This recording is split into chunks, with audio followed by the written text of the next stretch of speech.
Olá pessoal, bem-vindos aqui de volta ao nosso canal Histórias para Fogueira, nosso canal de mitos, mitologia e tudo mais que a gente precisar ver para conhecer melhor esse legado simbólico da humanidade. Então pessoal, hoje eu vou falar sobre o Zen Budismo. O certo mesmo era eu falar primeiro sobre o budismo no geral, só que eu fiquei mais afim de falar disso, então eu vou me dar esse pequeno luxo e aí fica a história mesmo do budismo, a religião, os preceitos, vai ficar para um outro vídeo. Eu queria falar especificamente do como o budismo se transformou no Japão, no que a gente chama de Zen Budismo, e como essa nova linha de pensamento de fazer as coisas modificou absolutamente toda a cultura japonesa. É uma influência que se sente até os dias de hoje, que influenciou o resto do mundo. É uma coisa incrível como a religião teve essa transformação na sociedade japonesa. Então, vamos começar aqui. Então, o budismo, propriamente dito, ele surge na Índia, antes do cristianismo até, acho que é uns 600 anos antes de Cristo, mais ou menos. E aí ele vai para a China, onde ele também influencia muito lá a cultura e vai se espalhando pela Ásia até chegar no Japão. Só que no Japão aconteceu uma coisa um pouco diferente dos outros países por onde o budismo passou, que ele teve uma transformação muito profunda e indelével na cultura japonesa. O budismo ele foi absorvido no Japão, deslocou bastante o shintoísmo, não tirou totalmente, né, que era as religiões que tinham na época, só que ele não só ficou na esfera espiritual. Ele influenciou a literatura, a pintura, os códigos sociais, a gastronomia, tudo, a arquitetura, tudo que vocês puderem imaginar. O budismo, em especial nesse Zen budismo, né, que é o que acaba acontecendo no Japão, influenciou tudo.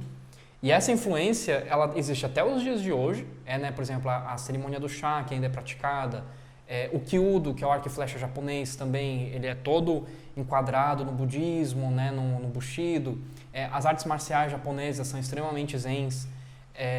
A arquitetura, o ikebana, né, que é uma forma de arranjo floral que é feito para durar pouco tempo, que você deixa ele todo perfeitinho e aí os materiais eles se desgastam rápido.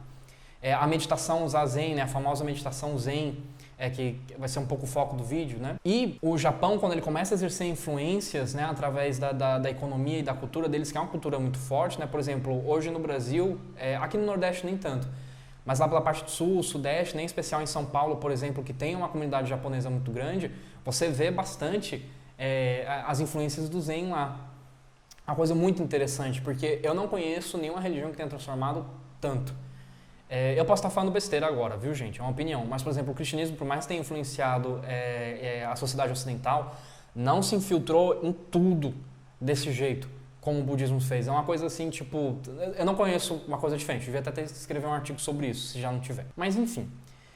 O que então é a ideia do Zen budismo? O que exatamente eu quero falar? Né? Quem viu o título aqui, né, um acidente da iluminação. Como assim um acidente? É sobre isso que eu quero falar. A ideia do budismo é a seguinte: existe uma consciência pura dentro de nós, por assim dizer, que é uma consciência divina, que é um estado divino, quando você está dentro dessa 100% de atenção, por assim dizer. E existe um mundo real, e existe um Mara, que é como se fosse um véu, que é o nosso ego, por assim dizer, o nosso pensamento, o nosso julgamento. Então, segundo, eu estou super simplificando uma doutrina espiritual num jeito formal aqui, tá? Me dê um descontinho, mas só para vocês entenderem mais ou menos é o seguinte: quando eu olho, por exemplo, uma planta, eu não olho para a planta diretamente, eu vou dizer, eu gostei dessa planta, eu achei ela feia, ela tá murcha, tem um inseto nela, a pétala tá manchada. Antes de você ter a relação direta sujeito-objeto, você tem essa mente lá te atrapalhando. E a gente faz isso com tudo. Nos nossos relacionamentos, no nosso trabalho, quando a gente come, quando a gente dorme, quando a gente está pensando. Às vezes a gente está pensando e os pensamentos se embaralham todos. Então quando você está num estado zen, você rompe esse véu e você vê a flor em sua pureza de essência. Só que chegar nesse estado é o objetivo então do budismo. Lembrando que o budismo é uma religião ateia, Buda não é um deus, Buda é uma pessoa que chegou a um estado. Então Buda ele chegou nesse estado em que ele não tinha mais esse véu egóico, por assim dizer. E todo mundo pode chegar nesse estado. Inclusive, se você não for budista, você pode chegar nesse estado também. Esse é o que eu queria falar aqui no vídeo, é o assunto principal, foi só uma introduçãozinha. Existem religiões que elas têm um sacerdócio organizado. Então, assim, você não pode falar diretamente com a divindade ou com seja lá o que for. Você precisa de um intermediário. Existem religiões que têm um sacerdócio, mas ele meio que só te ajuda, ele te guia o caminho. E nela sempre vai ter uma série de preceitos, de escala, mais ou menos o que você tem que fazer. Só que o Zen Budismo ele diz que não. Se iluminar é um acidente. Você pode sim ter atitudes que te ajudem, que te deem mais chances de ter esse acidente, mas não necessariamente. Então, nessa ideia, Você pode ser um monge budista desde os teus 6 anos, ir para um templo, passar a vida inteira meditando e nunca se iluminar.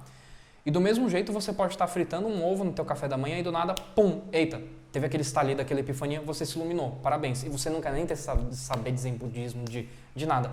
E eu acho isso uma coisa muito interessante, porque ela vai muito em contra as religiões organizadas, né? Mesmo o protestantismo, que a gente vai falar sobre reformas protestantes, esse é um vídeo bem legal. Mesmo dentro do protestantismo, que se pressupõe que toda a graça dele, que você tem acesso direto à Bíblia, né? Você vê hoje, pelo menos aqui no Brasil, em especial nas regiões onde o poder econômico é mais baixo, você vê muito que o pastor ele tem muito liderança, quando a ideia era ele só ser um guia. No Zen budismo não tem nada disso, é você no teu caminho. E eu, por exemplo, podia estar agora gravando esse vídeo e do nada me iluminar e virar um mestre Zen sem nunca ter... sim, eu já fiz uma sessão de meditação zazen, conheço alguns templos, mas sem nunca ter vivenciado essa religião. Do mesmo jeito que um senhorzinho no interior, estando lá na roça, pode ver uma vaca cagando. Eu não estou zoando, gente. Você pode ver uma vaca cagando e do nada se iluminar. Sempre quando você atinge esse estado de presença de mente e espírito. E eu acho isso uma coisa muito bacana, porque não tem a ver com espiritualidade, não tem a ver com religiosidade, não tem a ver com nada. Você pode ser uma pessoa super secular e ter esse estalido, ou você pode ser uma pessoa super espiritual e não ter, e vice-versa. Então, que coisas são essas que te ajudam a ter esse acidente, né? Existe os haikais, que são uma série de poemas com uma métrica super formalzinha.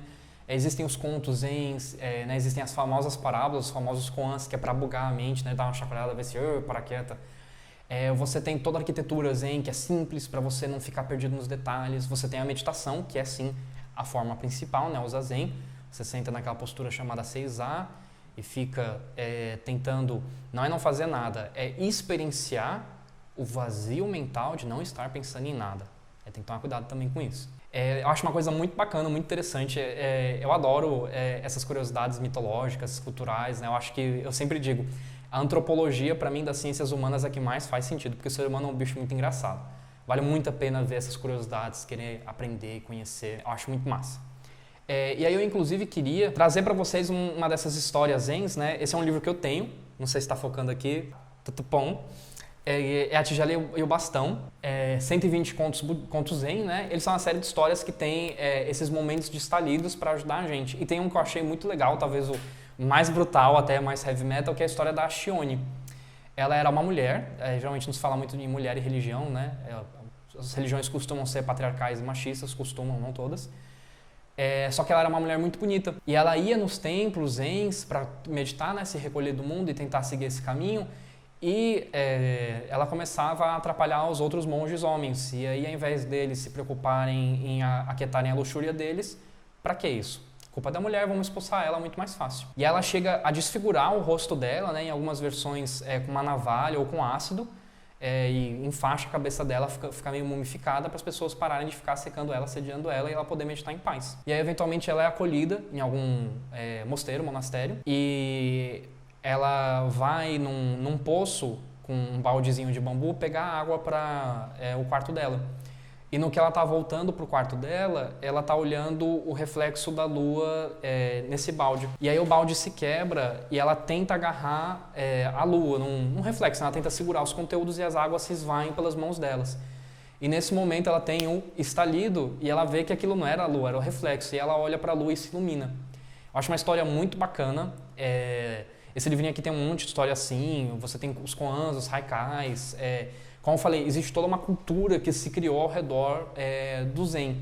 Se você mora em São Paulo é bem fácil você ter acesso a isso, você tem a liberdade, você tem um monte de lugar ali, em algumas outras capitais também você vai achar. Que eu saiba aqui na região norte-nordeste é um pouquinho menos comum. Mas o Google tá aí, o oráculo tá aí, né? O Deus digital, o Google tá aí.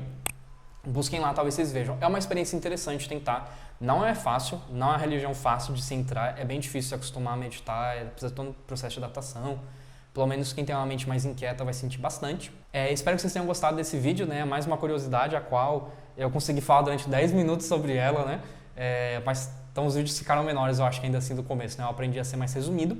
Espero que vocês tenham gostado. A gente se vê domingo que vem. Bom final de domingo pra vocês. Aqui. Valeu, produção. Peraí, produção, tá aparecendo aí na tela?